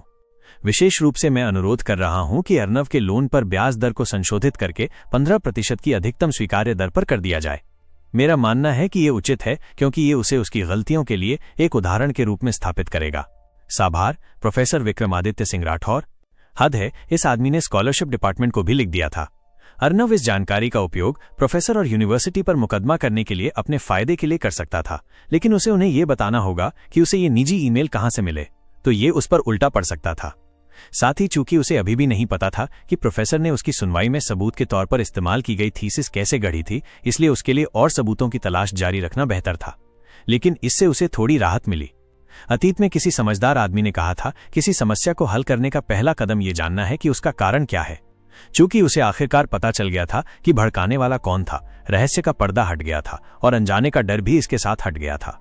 इसका मतलब था कि अब उसे किसी बेचेहरे आदमी के बुरे सपने नहीं आएंगे जो उसके भविष्य को नष्ट करने और उसकी जिंदगी को दयनीय बनाने की कोशिश कर रहा हो। हालांकि उसे यह कारण नहीं पता था कि प्रोफेसर ने सिर्फ इसलिए उसकी जिंदगी बर्बाद करने का फैसला क्यों किया, क्योंकि उसने उसे शर्मिंदा किया था। उसका सिर यह सोचकर घूम रहा था कि प्रोफेसर से अपना बदला कैसे लिया जाए। लेकिन पहले उसे यह जानना था कि वो इतनी दूर तक क्यों गया, क्योंकि उसे एक बार शर्मिंदा करना किसी की जिंदगी बर्बाद करने के लिए काफी नहीं है। उसके बाद वो तय करेगा कि उसका बदला कितना क्रूर होना चाहिए। लेकिन उसे इस बात से भी राहत मिली कि उसका प्रोग्राम अपना काम करने में वाकई बहुत अच्छा है। इसका मतलब ये होगा कि उसकी पैसा कमाने की योजना ने आखिरकार उज्जवल भविष्य में अपना पहला कदम रख दिया है। चैप्टर 6, पहला निशाना, सुधरा हुआ संस्करण। यूनिवर्सिटी के डेटाबेस में सेंध लगाने और अपनी इस हालत के पीछे के साजिशकर्ता का पता लगाने के बाद अर्नव का मन थोड़ा शांत हुआ। उसने फैसला किया कि अब सबसे पहले पैसे कमाने पर ध्यान देना है, ताकि सिर पर लटक रहे कर्ज से छुटकारा मिल सके और भविष्य में कोई और मुसीबत खड़ी ना हो। तो अब प्लान था अपने पैसा कमाने के मिशन के लिए पहला शिकार ढूंढने का। उसे पैसा चाहिए था, और बहुत सारा पैसा। इसलिए उसे एक ऐसी कंपनी को टारगेट करना था जो न सिर्फ अपने डेटा की सुरक्षा को लेकर बहुत ज्यादा गंभीर हो, बल्कि जिसके करोड़ों यूजर्स भी हों। ऐसी कंपनियां यूजर डेटा लीक होने से बचाने के लिए कोई भी कीमत चुकाने को तैयार हो जाती हैं। अगर उनका डेटा लीक हो गया तो यूजर्स का उन पर से भरोसा उठ जाएगा, और यही अर्नव के लिए सबसे बड़ी कमाई का जरिया था। काफी सोचने के बाद उसके दिमाग में सोशल मीडिया साइट्स का ख्याल आया। वो उसके हर पैमाने पर खरी उतरती थीं। उसने उन पर रिसर्च शुरू कर दी ताकि सही निशाना चुन सके। कुछ घंटों की खोजबीन के बाद 28 मई 2013 तक की ये जानकारी उसके हाथ लगी। फेसबुक माइनस इसका मार्केट वैल्यू लगभग 63 अरब डॉलर था, और हर महीने 1.11 अरब लोग इसे इस्तेमाल करते थे। यूट्यूब माइनस इसकी मार्केट वैल्यू तो पता नहीं थी, लेकिन हर महीने 1 अरब से ज्यादा लोग इस पर आते थे। क्यूजोन चीन की इस कंपनी के लगभग 59.7 करोड़ रजिस्टर्ड यूजर्स थे, पर मार्केट वैल्यू का अंदाजा नहीं था। सीना वीबो माइनस इसकी मार्केट वैल्यू करीब 3.3 अरब डॉलर थी और 50 करोड़ रजिस्टर्ड यूजर्स थे। गूगल जोड़ इसके भी 50 करोड़ से ज्यादा यूजर्स थे, पर मार्केट वैल्यू एक राज थी। ट्विटर 20 करोड़ यूजर्स वाली इस कंपनी की भी मार्केट वैल्यू अज्ञात थी। लिंक्डइन माइनस इसकी मार्केट वैल्यू करीब 20.5 अरब डॉलर थी और 22.5 करोड़ से ज्यादा यूजर्स थे। इंस्टाग्राम माइनस इसे फेसबुक ने 1 अरब डॉलर में खरीदा था और इसके 10 करोड़ यूजर्स थे। टम्बलर माइनस इसे याहू ने 1.1 अरब डॉलर में खरीदा था और इसके 30 करोड़ यूजर्स थे। वाइन माइनस इसके 1.3 करोड़ यूजर्स थे, पर मार्केट वैल्यू का कुछ पता नहीं था। ये थी इन कंपनियों की कुंडली, उनके यूजर्स और बाजार में उनकी हैसियत। अर्नव का कंप्यूटर कबाड़ा था, इसलिए वो एक बार में सिर्फ एक ही कंपनी को निशाना बना सकता था। एक स्कैन पूरा करने में ही हफ्ता भर लग जाता। उसने तय किया कि जैसे ही पैसा आएगा वो सबसे पहले एक नया कंप्यूटर खरीदेगा। इसलिए उसने उस कंपनी को चुना जिसके पास सबसे ज्यादा पैसा था और जो बिना ज्यादा चिक किए उसे तुरंत पेमेंट कर सकती थी। उसकी पसंद थी फेसबुक। सबसे ज्यादा यूजर्स, सबसे ज्यादा पैसा। पब्लिक कंपनी बने उन्हें अभी 1 ही साल हुआ था। ऐसे में वे कोई भी स्कैंडल नहीं चाहते थे जिससे उनके शेयर होल्डर्स नाराज हों और उनकी इज्जत मिट्टी में मिल जाए। अपना टारगेट चुनने के बाद उसने तुरंत प्रोग्राम चलाया और फेसबुक ऐप की कमजोरियों को स्कैन करना शुरू कर दिया। 2 हफ्ते बाद फेसबुक के हेडक्वार्टर में वेबसाइट सिक्योरिटी डिपार्टमेंट की हेड रवीना गरेवाल ने जैसे ही ऑफिस में कदम रखा, उसे वहां मची अफरा तफरी का अंदाजा हो गया। लोग अपनी कुर्सियों पर बेचैनी से हिल रहे थे, कीबोर्ड पर उंगलियां तूफान की तरह चल रही थी और हवा में एक अजीब सी टेंशन थी। जैसे ही उसने दरवाजा खोला, सब उसकी तरफ मुड़े। एक ने तुरंत पूछा, मैम आप फोन क्यों नहीं उठा रही थी? मेरा फोन साइलेंट पर था, पर हुआ क्या? सब ठीक तो है? रवीना ने पूछा। नहीं मैम, हमें एक अजीब सा ईमेल मिला है। किसी ने लिखा है कि उसे हमारे सिस्टम में कुछ बड़ी सुरक्षा खामियां मिली हैं और उसने सबूत के तौर पर कुछ उदाहरण भी भेजे हैं। उस आदमी ने घबराई हुई आवाज में जवाब दिया। ये सुनते ही रवीना का चेहरा सख्त हो गया। 10 मिनट में कॉन्फ्रेंस रूम में मिलते हैं, ये कहकर वो अपने ऑफिस की ओर बढ़ गई ताकि मीटिंग से पहले खुद को शांत कर सके। कॉन्फ्रेंस रूम में रवीना जब पहुंची तो मीटिंग शुरू होने में 5 मिनट बाकी थे, पर सब लोग पहले से ही मौजूद थे। जब सब आ ही गए हैं तो शुरू से बताओ, हुआ क्या है? रवीना ने कुर्सी पर बैठते हुए कहा। जी मैम, वही आदमी बोला और शुरू से समझाने लगा। मैं सुबह अपने ऑफिस का ईमेल चेक कर रहा था, तभी मुझे एक ईमेल दिखा जिसका सब्जेक्ट था, मुझे आपके ऐप में कुछ सुरक्षा कमजोरियां मिली हैं। ये कहते हुए उसने प्रोजेक्टर पर वो ईमेल खोलकर सबको दिखाया। ईमेल की भाषा सुंदर और औपचारिक थी। विषय, फेसबुक के ऐप और सिस्टम में कमजोरियों का खुलासा। जिस किसी से भी ये संबंधित हो, मैं आपको ये सूचित करने के लिए लिख रहा हूं कि मैंने फेसबुक के ऐप और सिस्टम में कुछ ऐसी कमजोरियां खोजी हैं जो संभावित रूप से यूजर डेटा और सुरक्षा से समझौता कर सकती हैं। एक चिंतित नागरिक और आपके प्लेटफॉर्म के एक यूजर के रूप में मुझे लगता है कि इन कमजोरियों की रिपोर्ट करना मेरी जिम्मेदारी है ताकि उन्हें जल्द से जल्द ठीक किया जा सके। मैंने पहले ही आपको इन कमजोरियों के कुछ उदाहरण भेज दिए हैं जो मैंने खोजे हैं, बिल्कुल मुफ्त। हालांकि मेरे पास और भी कमजोरियां हैं जिन्हें मैं आपके साथ साझा करने को तैयार हूं, लेकिन बाकी जानकारी के लिए मुझे मुआवजा चाहिए। मैं इस बात पर जोर देना चाहूंगा कि इन कमजोरियों की रिपोर्ट करने में मेरा इरादा केवल आपके प्लेटफॉर्म की सुरक्षा में सुधार करने और आपके यूजर्स की गोपनीयता की रक्षा करने में मदद करना है। मेरा आग्रह है कि आप इन कमजोरियों को गंभीरता से लें और उन्हें ठीक करने के लिए तत्काल कार्रवाई करें। यदि आपको बाकी जानकारी की आवश्यकता हो या कोई प्रश्न हो तो कृपया इस ईमेल पर मुझसे संपर्क करें। इस मामले पर ध्यान देने के लिए धन्यवाद। अटैचमेंट कमजोरियां _वर्जन_01.pdf का लिंक। साभार अर्नव मेहरा। जैसे ही सबने ईमेल पढ़ा, उस आदमी ने आगे बताया, मैम, जब मैंने भेजी गई कमजोरियों को टेस्ट किया तो वे बिल्कुल वैसी ही निकली जैसा बताया गया था, और जिस तरीके से उसने हमारे सिस्टम में सेंध लगाई उसे हमारा फायरवॉल पकड़ ही नहीं पाया। ये कहकर वो चुप हो गया। ये कौन हो सकता है? किसी ने पूछा। ये सोचना अभी हमारा काम नहीं है, रवीना ने थोड़ी नाराजगी से कहा। अभी सबसे जरूरी काम है इस सुरक्षा छेद को भरना और इस आदमी से संपर्क करना। जितनी जल्दी हो सके एक मीटिंग तय करो। थोड़ी और बातचीत के बाद मीटिंग खत्म हुई और सब उन कमजोरियों को ठीक करने के लिए अपने काम पर लौट गए। साथ ही अर्नव से संपर्क करके कुछ दिनों में एक मीटिंग की व्यवस्था भी करने लगे। जब अर्नव को उनका जवाब मिला तो उसने राहत की सांस ली। शुक्र है कि उन्होंने उसके ईमेल को गंभीरता से लिया, वरना उसे उनका ध्यान खींचने के लिए कुछ और करना पड़ता और वो किसी दूसरी कंपनी को स्कैन करने में और 2 हफ्ते बर्बाद नहीं करना चाहता था। थोड़ी बातचीत के बाद वे फेसबुक के ऑफिस में एक मीटिंग के लिए मान गए। फेसबुक ने अगले हफ्ते के लिए उसके आने जाने और रहने का सारा खर्चा उठाने का वादा किया, क्योंकि उन्हें लगा कि पेमेंट पर मोल भाव में 3 दिन से ज्यादा लग सकते हैं। मीटिंग तय होने के बाद अर्नव ने अपने बचे खुचे दोस्तों में से एक को फोन लगाया। फैज, जो लॉ का स्टूडेंट था और टेक से जुड़े कानूनी मामलों में माहिर था। फोन उठने पर दोनों ने थोड़ी देर इधर उधर की बातें की, फिर अर्नव सीधे मुद्दे पर आया। उसने फैज को फेसबुक वाली पूरी कहानी बताई और कहा कि उसे अगले हफ्ते मीटिंग में अपने साथ एक वकील चाहिए जो उसका केस ठीक से पेश कर सके और ये पक्का कर सके कि फेसबुक वाले उसे उसके काम का सही दाम दे। फैज तुरंत मदद के लिए तैयार हो गया, लेकिन उसने कहा कि पहले उन्हें मिलना होगा ताकि वो पूरा मामला समझ सके और फेसबुक के साथ मीटिंग की तैयारी कर सके। वे उसी शाम मिलने के लिए राजी हो गए। फोन रखने के बाद अर्नव उठा और जॉगिंग के कपड़े पहनने लगा। उसे अपना डेली क्वेस्ट पूरा करके कुछ एसपी कमाने थे, क्योंकि अभी उसके पास सिर्फ 26,600 एसपी थे। वैसे तो उसके पास सिर्फ 1,600 एसपी होने चाहिए थे, लेकिन जब उसने बगजैपर बनाया तो सिस्टम से मिले ज्ञान का इस्तेमाल करने के लिए उसे 10,000 एसपी मिले थे। उसे ग्रेड F- मिला था, क्योंकि उसने प्रोग्राम को मौजूदा समय में काम करने लायक बनाने के लिए डाउनग्रेड किया था, जिसे सिस्टम ने उसकी पूरी क्षमता का इस्तेमाल न करना समझा। यूनिवर्सिटी के सिस्टम को स्कैन करने पर उसे 5,000 एसपी और मिले थे, और फेसबुक के सिस्टम पर प्रोग्राम चलाने के लिए उसे 10,000 एसपी और मिले, क्योंकि फेसबुक का सिस्टम बहुत बड़ा था और उसका प्रभाव भी ज्यादा होता। इसी वजह से फेसबुक के सिस्टम को स्कैन करने में उसे लगभग 2 हफ्ते लग गए थे। उम्मीद है ये संस्करण आपकी उम्मीदों पर खरा उतरेगा। चैप्टर 7, फैज से मुलाकात और सारा से बात। अर्नव उस कैफे में पहुंचा जहां उसे फैज से मिलना था। उसे फैज को पूरी बात विस्तार से समझानी थी ताकि वो फेसबुक के साथ होने वाली मीटिंग और मोल भाव के लिए तैयारी कर सके।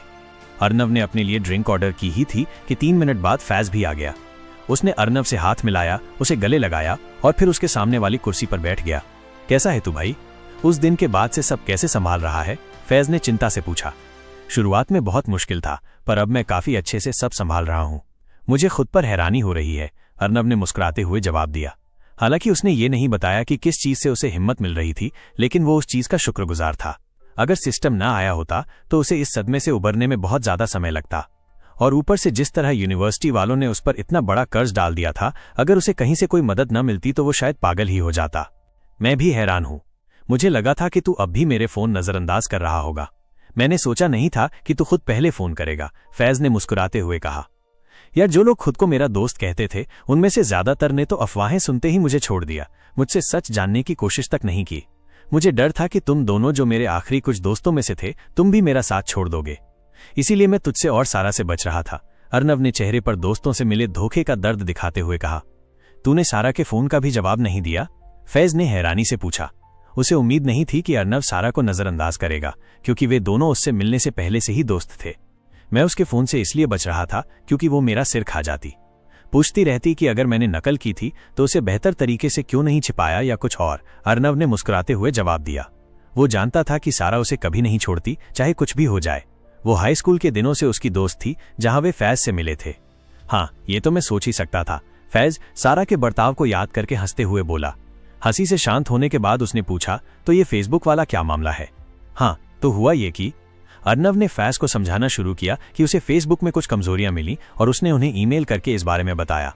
उसने अपनी बात साबित करने के लिए उदाहरण के तौर पर कुछ कमजोरियां भेजी और ये भी बताया कि उसके पास और भी हैं, लेकिन उसके काम के लिए उसे मुआवजा चाहिए होगा। उसने ये भी बताया कि उन्होंने उससे संपर्क किया है और अगले हफ्ते एक मीटिंग तय की है जिसका सारा खर्चा वे उठाएंगे। इसमें उसके साथ आने वाला कोई भी व्यक्ति शामिल था और उसने उसे इसलिए बुलाया था क्योंकि उसे एक ऐसे वकील की जरूरत थी जो टेक मामलों का विशेषज्ञ हो, ताकि ये सुनिश्चित हो सके कि उसे वो सही मुआवजा मिले जिसका वो हकदार है। अर्नव ने सिस्टम को छिपाते हुए फैज को सब कुछ समझाया। उसने केवल इतना बताया कि उसने एक ऐप डेवलप किया है जो ये सब कर सकता है, बिना ये बताए कि ये कैसे काम करता है। फिर वो फैज का इंतजार करने लगा ताकि वो सारी जानकारी समझ सके। फैज को सब कुछ समझने में लगभग 5 मिनट लगे। इस दौरान दोनों चुपचाप अपनी कॉफी पीते रहे। तो ये जो कमजोरियां हैं तुम्हें कितनी मिली हैं और वे किस लेवल की हैं? फैज ने पूरी तैयारी करने के लिए और जानने के लिए पूछा। अब सुरक्षा कमजोरियों के कई अलग अलग लेवल होते हैं जो उनकी गंभीरता और प्रभाव पर निर्भर करते हैं। मुख्य रूप से 4 लेवल होते हैं। 1 लो लेवल, ये सबसे आम और आसानी से फायदा उठाने वाली कमजोरियां होती हैं। 2 मीडियम लेवल, ये लो लेवल से ज्यादा गंभीर होती हैं लेकिन सिस्टम के लिए तत्काल कोई बड़ा खतरा नहीं होती। 3 हाई लेवल, ये गंभीर कमजोरियां होती हैं और अगर इन्हें तुरंत ठीक न किया जाए तो इसके बड़े परिणाम हो सकते हैं। 4 क्रिटिकल लेवल, ये सबसे गंभीर प्रकार की कमजोरियां होती हैं और ये सिस्टम की सुरक्षा के लिए तत्काल और गंभीर खतरा पैदा कर सकती हैं। मुझे लगभग 50 critical level, 150 high level, 500 medium level और 1000 से ज्यादा लो लेवल कमजोरियां मिली हैं, अर्नव ने शांति से जवाब दिया। उसने उसे सारी नहीं बताई थी। फैज इतना हैरान हुआ कि वो खड़े होते हुए चिल्लाया, जिससे उसकी कुर्सी गिर गई और कैफे में बैठे सभी लोग उनकी तरफ देखने लगे। शांत हो जा भाई, अर्नव ने कहा, जो अपनी हंसी रोकने के लिए संघर्ष कर रहा था। माफी मांगने और बैठने के बाद फैज ने कहा, तूने इतनी सारी कैसे ढूंढ ली और तू मुझसे शांत रहने की उम्मीद कैसे कर सकता है? माफ करना, अर्नव ने मजाकिया अंदाज में कहा। तो उन सबका करने का क्या प्लान है तेरा? तेरे पास कुछ और भी है क्या? ओह हाँ, मेरे पास उनका समाधान भी है, उसने शांति से कहा। अरे यार, एक ही बार में सब कुछ बता दे, मुझे बार बार हार्ट अटैक मत दे, फैज ने कहा। मैं चाहता हूं कि तू इसका इस्तेमाल करके उनसे पेमेंट दोगुनी करवाए, कमजोरियों और सोल्यूशन पैक दोनों के बदले में। ओहो, अब मैं समझा कि तुझे एक वकील की जरूरत क्यों है। सिर्फ कमजोरियों की संख्या से ही उन्हें लाखों डॉलर देने पड़ेंगे, लेकिन अगर तू उसमें सॉल्यूशन भी जोड़ दे, इसका मतलब है कि इससे न केवल उनका समय बचेगा बल्कि वे अपने प्रतिद्वंद्वियों से एक कदम आगे भी हो जाएंगे। फैज बोलता रहा क्योंकि जितना ज्यादा समय बीतता उसका दिमाग उनके फायदे के लिए इसका इस्तेमाल करने के और आइडियाज के साथ आता। वे 2 घंटे तक बात करते रहे, जब तक कि वे फेसबुक के साथ अपनी मीटिंग से पहले एक और मीटिंग करने के लिए सहमत नहीं हो गए। लेकिन घर जाते समय उसने सारा को फोन करने का फैसला किया, क्योंकि वो जितना ज्यादा इसे टालता उसे उतनी ही ज्यादा डांट सुननी पड़ती। अर्नव ने घबराते हुए सारा का नंबर मिलाया। उसे उम्मीद थी कि वो गुस्से में फोन नहीं उठाएगी, लेकिन उसने फोन उठाया और गुस्से भरी आवाज में जवाब दिया, हेलो, कौन है? उसने ऐसा अभिनय किया जैसे वो उसे जानती ही न हो। अर्नव ने जवाब दिया, हाय सारा, मैं अर्नव बोल रहा हूँ। मुझे पता है कि तू जानती है कि ये मैं हूँ और मैं तेरे फोन का जवाब न देने के लिए माफी मांगना चाहता था। जब मुझे यूनिवर्सिटी से निकाला गया तो मैं सच में उस स्थिति से जूझ रहा था और मैंने किसी के भी फोन का जवाब नहीं दिया। मुझे सच में अफसोस है। उसने आगे कहा, उस समय मैंने कई दोस्त खो दिए। ये सब झेलना बहुत मुश्किल था, खासकर इसलिए क्योंकि उन्होंने मुझसे सच जानने की कोशिश करने से पहले ही मुझे छोड़ दिया। अब जब मुझे सोचने का थोड़ा समय मिला है तो मुझे एहसास हुआ कि तुम लोगों को इस तरह नजरअंदाज करना बहुत गलत था। तुम्हें दुख पहुंचाने के लिए मुझे माफ कर दो और मुझे उम्मीद है कि तुम मुझे माफ कर सकती हो। सारा शुरू में अर्नव की माफी से चौंक गई, लेकिन एक पल की चुप्पी के बाद वो नरम पड़ गई। इस तरह जवाब देने के लिए सॉरी और माफी मांगने के लिए धन्यवाद अर्नव। मैं तुम्हारे लिए सच में चिंतित थी जब तुमने मेरे फोन का जवाब नहीं दिया। मुझे दुख हुआ कि तुमने मुझसे संपर्क नहीं किया, लेकिन मैं समझती हूँ कि तुम एक बहुत मुश्किल समय से गुजर रहे थे। तो अब तू कैसा है और ठीक है? अर्नव ने राहत की सांस ली। मैं तुम्हारे लिए यहाँ हूँ, तू ये जानता है ना? सारा ने जवाब दिया। उसकी आवाज में गर्मजोशी आ गई थी। हाँ, मुझे पता है कि तू हमेशा मेरे साथ है, बस मैं तुझे तेरे ग्रेजुएशन के दौरान और परेशान नहीं करना चाहता था। दोनों ने थोड़ी देर और बातें की, एक दूसरे की जिंदगी के बारे में जाना और फेसबुक के साथ मीटिंग के बाद जल्द ही मिलने की योजना बनाई। अर्नव को अपने कंधों से एक बोझ उतरता हुआ महसूस हुआ। फोन के बाद वो अपने परिवार के साथ रात का खाना खाने, अपने छोटे भाई रोहन को उसके होमवर्क में मदद करने, उसे सुलाने और फिर अपने कमरे में जाकर भविष्य के बारे में कुछ देर सोचने के बाद सो गया। वो अपने परिवार और अपने साथ खड़े दोस्तों के लिए एक उज्जवल भविष्य का सपना देख रहा था। चैप्टर 8, फेसबुक के साथ डील और भविष्य की योजनाएं। मीटिंग रूम में हवा में एक अजीब सा तनाव था। 8 लोगों का समूह अपनी अपनी जगह पर बैठा था। दोनों पक्ष एक दूसरे की परछाई जैसे लग रहे थे। लंबी कॉन्फ्रेंस टेबल के एक तरफ अर्नव, उसका दोस्त और वकील फैज बैठे थे। अर्नव के सामने एक लैपटॉप रखा था जिसकी स्क्रीन पर संवेदनशील जानकारी नाम का एक फोल्डर दिख रहा था और कंप्यूटर में एक USB फ्लैश ड्राइव लगी हुई थी। दूसरी तरफ 6 लोग बैठे थे, जिनमें फेसबुक की सुरक्षा प्रमुख रवीना और 5 अन्य लोग शामिल थे। इनमें से 3 वकील थे और 2 फेसबुक की साइट सुरक्षा विभाग से थे। अर्नव अपनी सीट पर बेचैनी से हिल रहा था। उसकी आंखें घबराहट में स्क्रीन से लेकर सामने बैठे लोगों के चेहरों तक घूम रही थीं। दोनों पक्ष एक ऊंचे दांव वाली चर्चा और मोलभाव में शामिल होने के लिए तैयार थे। कागजों की खड़खड़ाहट और गले साफ करने की आवाजों ने चुप्पी तोड़ी और मीटिंग शुरू हुई। अर्नव ने आने वाली चुनौती के लिए खुद को तैयार कर लिया। उसने एक गहरी सांस ली, खुद को स्थिर करते हुए जब वो अपने निष्कर्षों को समूह के साथ साझा करने के लिए तैयार हुआ। ये एक लंबा दिन होने वाला था। इसमें बहुत समय लगने वाला है, अर्नव ने मन ही मन सोचा और उन्हें एक उदाहरण पेश करने पर ध्यान केंद्रित किया। पेमेंट एग्रीमेंट के बाद वो उन्हें बाकी की जानकारी दे देगा। यहाँ आपके सिस्टम की कुछ नई कमजोरियों के उदाहरण हैं। उसने एक प्रोजेक्टर का उपयोग करके अपनी स्क्रीन को दीवार पर दिखाते हुए कहा, जो तुमने पिछली बार भेजे थे हमने उन्हें पहले ही टेस्ट कर लिया है, इसलिए हमें और दिखाने की कोशिश करने की जरूरत नहीं है। बस हमें ये बताओ कि तुम्हारे पास और कितनी है, रवीना ने कहा जब वो कुछ और उदाहरण दिखाने ही वाला था। ये तो मेरे लिए और भी अच्छा है, इससे चीजें समझाने का मेरा तनाव कम हो जाएगा। अर्नव ने तुरंत उसके सवाल का जवाब दिया। मेरे पास वर्तमान में आपके सिस्टम में 1700 से ज्यादा कमजोरियां हैं, उसने तुरंत जवाब दिया। हे भगवान, जवाब सुनते ही रवीना ने धीरे से कहा। उसे उम्मीद थी कि शायद 10 या उससे ज्यादा होंगी, क्योंकि उसने पहले ही 3 भेज दी थी। लेकिन जो उसने सुना उसका मतलब था कि ये उसकी वाइल्डेस्ट इमेजिनेशन, जंगली कल्पना से भी कहीं ज्यादा था। पर अर्नव को इससे कोई फर्क नहीं पड़ा और वो बोलता रहा। उनमें से लगभग 50 critical level, 150 high level, 500 medium level और 1000 से ज्यादा लो लेवल कमजोरियां हैं, उसने शांति से समझाना जारी रखा। जब फेसबुक के सुरक्षा वालों ने सुना कि क्रिटिकल और हाई लेवल कमजोरियों की कुल संख्या 200 से ज्यादा है, तो वे समझ गए कि इन कमजोरियों को दूर करने के लिए उन्हें अपने पूरे सिस्टम को लगभग ओवरहॉल करना होगा। इसमें बहुत लंबा समय लगता और साथ ही भारी भरकम पैसा भी। बस एक तेज गणना से रवीना ने अनुमान लगाया कि उन्हें लगभग $250 मिलियन का निवेश करना होगा और इसे खत्म करने में महीनों लग जाएंगे, क्योंकि इनमें से ज्यादातर कमजोरियां नई थीं और उन्हें खुद ही समाधान खोजना होगा। लेकिन जैसे ही वो निराशा में डूबने वाली थी, अर्नव के शब्दों में उसे आशा की एक किरण दिखाई दी। मेरे पास उनका समाधान भी है, लेकिन मैं ये आपको तभी प्रदान कर सकता हूँ जब मेरा मुआवजा दोगुना हो, और उन शुल्कों पर बातचीत मेरे वकील यहाँ करेंगे, उसने फैज की ओर इशारा करते हुए कहा। अर्नव के मुंह से ये शब्द सुनकर रवीना ने राहत की सांस ली।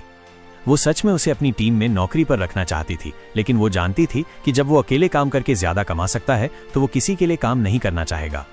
इसके बाद जो हुआ वो मोलभाव का दौर था, जो फैज और फेसबुक के 3 वकीलों के बीच था। हर वकील अपने क्लाइंट के लिए सबसे अच्छी डील चाहता था, क्योंकि उनका भुगतान इस बात पर निर्भर करता है कि वे कितना जीतते हैं या अपने क्लाइंट के लिए कितना बचाते हैं। ये खींचतान 2 दिनों तक चली। वे कीमत पर सहमत हो गए थे, लेकिन जब एनडीए के कुछ क्लॉज की बात आई तो वे एक समझौते पर नहीं आ सके। पर अंत में वे शर्तों पर सहमत हुए और एक समझौते पर हस्ताक्षर किए। टैक्स और वकील की फीस के बाद उसका भुगतान $69 मिलियन होगा। हालांकि उसके दोस्त ने उसे $10 मिलियन देने के उसके प्रस्ताव को ये कहते हुए अस्वीकार कर दिया कि उसने ज्यादा कुछ नहीं किया, लेकिन काफी खींचतान के बाद वो $5 मिलियन फीस के रूप में लेने के लिए तैयार हो गया। हालांकि ये अर्नव की कमाई की तुलना में कम लग सकता है, लेकिन आमतौर पर इस तरह के सौदे से उन्हें केवल लगभग 1 मिलियन ही मिलते हैं। आपको ये भी ध्यान में रखना होगा कि ये ग्रेजुएशन के बाद फैज का दूसरा आधिकारिक केस था। इसका मतलब था कि फैज अमेरिका में सबसे ज्यादा कमाई करने वाला नौसिखिया वकील था। जब वो घर पहुंचा तो उसने अपने माता पिता से बात करने के लिए कहा, लिविंग रूम में। आपको याद है जब मैंने कहा था कि मेरी फेसबुक के साथ एक मीटिंग है? हाँ, तो कैसी रही? क्या तुम्हें नौकरी मिल गई? उसकी मां ने उत्साह से पूछा। नहीं, मैं वहां नौकरी की मीटिंग के लिए नहीं गया था। मैं वहां इसलिए गया था क्योंकि मुझे उनके ऐप में कुछ कमजोरियां मिली थी और मैं उनसे पेमेंट के मुद्दों पर बात करने गया था। अर्नव ने उस स्तर पर समझाया जिसे वे समझ सके। तो क्या वे तुम्हें भुगतान करने के लिए तैयार हो गए? उसके पिता ने पूछा। उन्हें उम्मीद थी कि वे उसके बेटे को भुगतान नहीं करना चाहेंगे।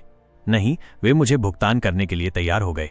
हमने पहले ही एक कॉन्ट्रैक्ट पर हस्ताक्षर कर दिए हैं और वे कल पेमेंट भेज देंगे। वो एक सांस लेने के लिए रुका और फिर बोला, तो चूंकि पैसा काफी है, मैं आपसे पूछना चाहता था कि क्या आप घर बदलना चाहते हैं? अर्नव ने कहा और जवाब का इंतजार करने लगा। उसकी मां ने जवाब दिया, बेटा, क्या तुम्हें वो पैसा अपने लिए नहीं चाहिए? तुम अभी तुरंत घर क्यों खरीदना चाहते हो? आपको इस बात की चिंता करने की जरूरत नहीं है कि पैसा काफी नहीं है। उन्होंने मुझे एक घर खरीदने और उससे भी ज्यादा के लिए पर्याप्त भुगतान किया है। क्या तुम्हें उस पैसे का इस्तेमाल कोई बिजनेस शुरू करने या कुछ और करने के लिए नहीं करना चाहिए? जब ये पैसा खत्म हो जाएगा तो तुम्हें आय के स्रोत की जरूरत होगी। उसकी मां ने विरोध करना जारी रखा, जबकि उसके पिता ने सिर हिलाकर सहमति जताई। मां, उन्होंने मुझे $50 लाख से ज्यादा का भुगतान किया है, इसलिए आपको कुछ समय के लिए पैसे की कमी के बारे में चिंता करने की जरूरत नहीं है, उसने जवाब दिया। उसे दी गई राशि को कम करना पड़ा, वरना वे सोचेंगे कि उसके साथ धोखा हुआ है। तुमने ऐसा क्या किया कि वे तुम्हें इतना भुगतान कर रहे हैं? क्या तुम पक्का हो कि ये कोई घोटाला नहीं है? उसके पिता ने चिंता के भाव से पूछा। डर था कि उसके बेटे को ठगा जा रहा है। नहीं पापा, आपको इसके स्कैम होने की चिंता करने की जरूरत नहीं है। मैं वहां एक वकील के साथ गया था और हमने एक कॉन्ट्रैक्ट पर हस्ताक्षर किए हैं, इसलिए वे चाहें भी तो मुझे धोखा नहीं दे सकते, क्योंकि मैं उन पर मुकदमा कर सकता हूं। अगर तुम्हारे साथ एक वकील था तो ठीक है, लेकिन चूंकि ये तुम्हारा पैसा है, ये तुम पर निर्भर करता है कि तुम इसे कैसे खर्च करते हो, लेकिन इसे उन लॉटरी विजेताओं की तरह लापरवाही से खर्च मत करना, समझे? उसके पिता ने एक गंभीर भाव से कहा। हालांकि उन्हें अपने बेटे पर गर्व महसूस हो रहा था, लेकिन वे इसे दिखाना नहीं चाहते थे, कहीं ये उनके बेटे के सिर पर न चढ़ जाए। हाँ, आपको उस बारे में चिंता करने की जरूरत नहीं है, तो फिर मैं घर खरीदने के साथ आगे बढ़ रहा हूँ। तुम्हारा पैसा, तुम्हारी मर्जी, बस सावधान रहना, जैसा तुम्हारे पिता ने कहा, अर्नव की मां ने अपने बेटे पर गर्व दिखाते हुए कहा। वे फिर इस बारे में छोटी मोटी बातें करते रहे कि उसकी यात्रा कैसी रही, और रात के खाने का समय होने तक कई छोटे विषयों पर बात करते रहे। 2 दिन बाद अर्नव इस समय अपने फोन को घूर रहा था।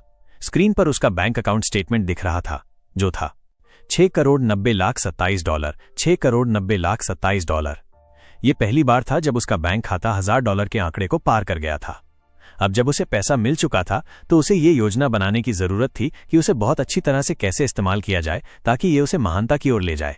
उसने स्कूल का कर्ज तुरंत नहीं चुकाया, क्योंकि उसे डर था कि इससे प्रोफेसर को पता चल जाएगा कि उसके साथ कुछ अच्छा हुआ है। और चूंकि उसे नहीं पता था कि प्रोफेसर के कनेक्शन कितने शक्तिशाली थे, उसने भुगतान बातचीत योजनाओं के बारे में दूसरी मीटिंग का इंतजार करने का फैसला किया। तो उसकी पहली मौजूदा योजना थी अपने परिवार के लिए एक अच्छा घर और कार खरीदना, अपने छोटे भाई रोहन को एक अच्छे स्कूल में ट्रांसफर करना, अपने कंप्यूटर को एक पर्सनल सर्वर कंप्यूटर में अपग्रेड करना, सारा से मिलना, अपने पिता को उनकी नौकरी छुड़वाना और जो वे चाहते हैं वो करने देना, एक ऐसा बिजनेस शुरू करना जो प्रोग्राम बगजैपर का उसकी पूरी क्षमता से उपयोग कर सके और उसे अपने भविष्य के बिजनेस में निवेश करने के लिए ढेरों पैसा कमा कर दे। उसके पास करने के लिए 5 से ज्यादा चीजें थीं, लेकिन वो उन्हें करके खुश था, क्योंकि अगर किसी ने उसे बताया होता कि उसकी जिंदगी उसके ग्रेजुएशन से 2 दिन पहले यूनिवर्सिटी से निकाले जाने के 3 दिन बाद बदलना शुरू हो जाएगी, तो उसकी मौजूदा जिंदगी उसकी नजरों में बहुत अच्छी थी। इसका मतलब ये नहीं था कि वो जो हुआ उससे नाराज नहीं था। उसने अपनी जांच और बदले की योजना को इसलिए स्थगित कर दिया था क्योंकि उसे एक स्थिर स्थिति में होने की जरूरत थी ताकि वो शांति से और सावधानीपूर्वक इसकी योजना बना सके। चैप्टर 9, नया घर और काम पर वापसी। उस रात की बातचीत के चौथे हफ्ते तक अर्नव और उसका परिवार अपने नए घर में पूरी तरह से शिफ्ट हो चुका था। ये एक शानदार 2 मंजिला बंगला था जिसमें एक खूबसूरत बगीचा भी था। घर खरीदने के बाद उसने अपने परिवार के इस्तेमाल के लिए 2 नई गाड़ियां भी खरीदी, एक आरामदायक सेडान और एक बड़ी एसयूवी। उसके माता पिता बहुत खुश थे क्योंकि अब उन्हें किराए और दूसरी छोटी मोटी चीजों की चिंता नहीं करनी थी। जब उसने अपने माता पिता को घर दिखाया तो उन्होंने उसे कोई सामान्य घर खरीदने के लिए कहा क्योंकि ये बहुत महंगा था, लेकिन वो उन्हें मनाने में कामयाब रहा जब उसने बताया कि उसने ये घर इसलिए चुना है क्योंकि यहाँ आसपास बेहतर स्कूल हैं जिससे उसके छोटे भाई रोहन को अच्छी शिक्षा मिल सकेगी। घर में 6 बेडरूम, एक ग्राउंड फ्लोर, एक ऊपरी मंजिल और एक बेसमेंट था। वे फिलहाल केवल 3 कमरों का उपयोग कर रहे थे, एक उसके माता पिता के लिए, एक उसके लिए, एक उसके छोटे भाई के लिए और बाकी मेहमानों और अन्य चीजों के लिए थे। जहां तक बेसमेंट का सवाल था वो उसके इस्तेमाल के लिए था और वो उसे अपने होम सर्वर के लिए एक जगह के रूप में इस्तेमाल कर रहा था। चूंकि सामान्य सर्वर शोर करते हैं और बहुत ज्यादा गर्मी पैदा करते हैं, उसे पूरे बेसमेंट को साउंड प्रूफ करना पड़ा। साथ ही चूंकि वे बहुत ज्यादा गर्मी पैदा करते थे, उसने पूरे बेसमेंट के लिए कूलिंग सिस्टम भी लगाया और एक वेंट भी लगाया जो गर्मी को बाहर निकाल सके ताकि वो घर में ना आए। लेकिन ये सब जरूरत से ज्यादा था क्योंकि उसने जो सर्वर खरीदा था वो काफी शांत था। इसमें dual Intel Xeon processor, 1 terabyte RAM और स्टोरेज के लिए 2 टेराबाइट की हार्ड ड्राइव थी। जो लोग इन तकनीकी शब्दों को नहीं समझते उनके लिए इसका मतलब है कि वो एक साथ कई वर्चुअल मशीन चला सकता था, अपनी खुद की वेबसाइट होस्ट कर सकता था और यहां तक कि अपना खुद का क्लाउड स्टोरेज सिस्टम भी स्थापित कर सकता था। और 10 गीगाबिट ईथरनेट नेटवर्क कार्ड के साथ वो बिजली की गति से डेटा ट्रांसफर कर सकता था। ये ऐसा था जैसे उसके अपने बेसमेंट में उसका अपना पर्सनल डेटा सेंटर हो, लेकिन वो इसका उपयोग केवल एक साथ कई वर्चुअल मशीनों पर बगजैपर चलाने के लिए कर रहा था। वो ऊपर अपने वर्करूम में बैठकर 10 गीगाबिट ईथरनेट नेटवर्क कनेक्शन का उपयोग करके ये सब एक्सेस कर सकता था। उसने अपने घर में सबसे तेज स्पीड का केबल कनेक्शन भी लगवाया था जो 505 MBPS तक की डाउनलोड स्पीड और 100 MBPS तक की अपलोड स्पीड प्रदान करता था। 2013 के लिए यह वास्तव में बहुत तेज था। इसका मतलब था कि वो अपने वर्करूम में बैठे बैठे सब कुछ करने में सक्षम था। जब वो और उसका परिवार नए घर में शिफ्ट हो गए और उसके भाई को नए स्कूल में दाखिला दिला दिया तो वे अपनी नई जिंदगी के आदी होने लगे। अर्नव ने अपने पिता और मां दोनों को उनके उपयोग के लिए $10 लाख देने का फैसला किया क्योंकि उसने उनसे अपनी मेहनत वाली नौकरियां छोड़ने और अपनी जिंदगी का आनंद लेने के लिए कहा था। फेसबुक के साथ अपनी डील के लगभग 1 महीने बाद जब वो शिफ्टिंग और कुछ छोटी मोटी समस्याओं को निपटाकर आखिरकार फ्री हुआ तो उसके पास बगज़ैपर का उपयोग करके और पैसा कमाने का समय था। लेकिन ये सब उसे अपनी जॉगिंग खत्म करने के बाद करना था। क्वेस्ट पूरा हुआ, इनाम 100 एसपी, कुल एसपी 29,600। अपना क्वेस्ट खत्म करने के बाद अर्नव ने दौड़ना बंद कर दिया। वो थका हुआ था, लेकिन वैसा नहीं जैसा तब होता था जब उसने पहली बार क्वेस्ट करना शुरू किया था। अब वो फिट हो रहा था और सिस्टम का आदी होने लगा था। उसे उम्मीद थी कि सिस्टम बहुत जल्द क्वेस्ट को अपग्रेड करेगा। अर्नव को उसके वर्करूम में उसके नए कंप्यूटर के सामने बैठा देखा जा सकता था जो उसके होम सर्वर से जुड़ा था। उसने लंबे समय के बाद पहली बार काम करना शुरू किया। चूंकि उसने अपने कंप्यूटर सिस्टम को नवीनतम स्पेक्स में अपग्रेड कर लिया था, वो एक साथ कई वर्चुअल मशीन चला सकता था, जिसका मतलब था कि वो एक साथ कई प्रोग्राम्स की जांच कर सकता था। तो उसने देखना शुरू किया कि उसे अगली कौन सी सोशल मीडिया कंपनियों की जांच करनी चाहिए। लेकिन चूंकि उसने फेसबुक को चुनते समय पहले ही जांच पड़ताल कर ली थी, उसने गूगल और उसके प्रोडक्ट्स को चुना। इसका मतलब था कि वो यूट्यूब, गूगल जोड़ और खुद गूगल साइट पर एक नजर डालेगा। उसने उन्हें एक साथ इसलिए चुना ताकि वो उन्हें एक साथ ऊंची कीमत पर बेच सके। अपने अगले शिकारों को चुनने के बाद उसने प्रोग्राम्स को चालू कर दिया और उन्हें कई वर्चुअल मशीनों में शुरू कर दिया और बस मशीन के अपना जादू करने का इंतजार करने लगा। और इंतजार का खेल शुरू हो गया। जब मशीन अपना जादू कर रही थी तो वो अपने छोटे भाई के साथ खेलने और समय बिताने के लिए नीचे चला गया, क्योंकि वे इस इलाके में नए थे और उसने पड़ोस में केवल कुछ ही दोस्त बनाए थे। अर्नव ने अपनी आंखें खोली। बिस्तर के दाईं ओर बज रहे परेशान करने वाले अलार्म के कारण उसकी नींद खुल गई। फिर उसने महसूस किया कि कोई हिल रहा है और एक पल के बाद उसे याद आया कि ये उसका छोटा भाई था जो कल रात एक साथ मूवी देखने के बाद उसके बिस्तर पर सो गया था। अर्नव ने अलार्म बंद कर दिया ताकि उसके भाई की नींद न खुले। फिर वो अपना चेहरा धोने और अपनी सुबह की कसरत की दिनचर्या के लिए तैयार होने के लिए बाथरूम की ओर चला गया। 10 मिनट की तैयारी के बाद वो घर से बाहर निकला और अपनी जॉगिंग शुरू कर दी। जब उसने अपनी सुबह की कसरत की दिनचर्या पूरी की तो वो हैरान था कि सामान्य क्वेस्ट पूरा हुआ के बाद एक नया नोटिफिकेशन आया।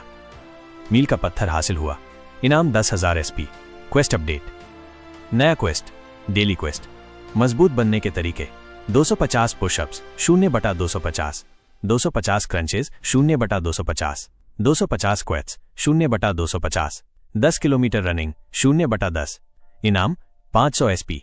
ये उसके डेली क्वेस्ट का अपग्रेड था। इसके साथ इनामों में भी 5 गुना की वृद्धि हुई।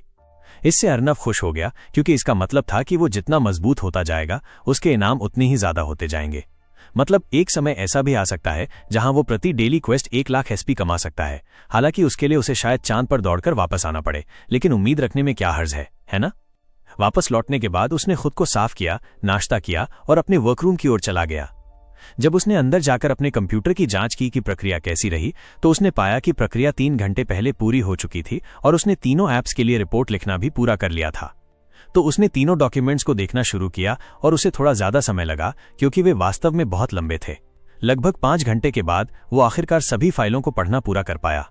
उसने पाया कि कई क्रिटिकल सुरक्षा खामियां फेसबुक के समान ही थीं, लेकिन गूगल के साथ वे और ज्यादा हानिकारक थीं अगर उनका नकारात्मक रूप से उपयोग किया जाता।